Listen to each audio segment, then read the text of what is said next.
अभी जो चीजें ये मैंने बताई है आज, वो चेतन मन में आपके आ गई, चेतन मन में एक्टिव, आपको लगता है कि मेरे को याद हो गई। अब क्या है कि चेतन मन की एक प्रोसेस है, 2 दिन बाद चेतन मन में जो चीजें हैं वो भूलना शुरू हो जाएगी। आपने आज जितना भी कुछ याद किया फुल रट्टा मार के, 2 दिन बाद ये भूलना शुरू हो जाता है। फिर इस चेतन मन में जो चीजें हैं वो बड़ी गहराई में चली जाती है। जैसे बहुत सारी चीजें आपकी 8वीं क्लास में कोई बात हुई आपकी, कोई पुराना दोस्त था, अब आपकी याद नहीं है वो, लेकिन जैसे ही वो दोस्त मिला पुरानी बात याद करने लग जाओगा। क्यों? क्योंकि वो बातें सारी यहाँ पड़ी हुई। यहाँ पर किसी बात को ले जाने के लिए कई बार रट्टा मारना पड़ता है, कई बार।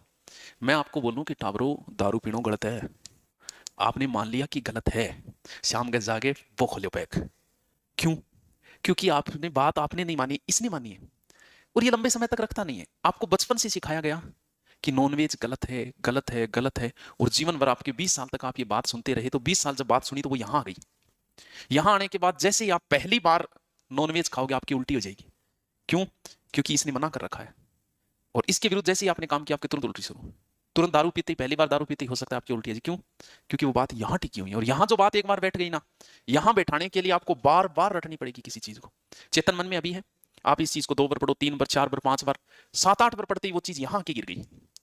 यहां पड़ी है, जब मन हो वापस निकाल दो। लेकिन अब भी पढ़ के गिरेगा, यानी बात ही पड़ी है, अट गई को नहीं, यहां तक जब तक नहीं जाएगी तब तक कोई मतलब नहीं। आपको लग रहा है याद हो गया, आपको याद नहीं हुआ, चेतन मन को है। तो तभी कहते हैं एक एक बार पढ़ी हुई चीज को 2 दिन में रिपीट होनी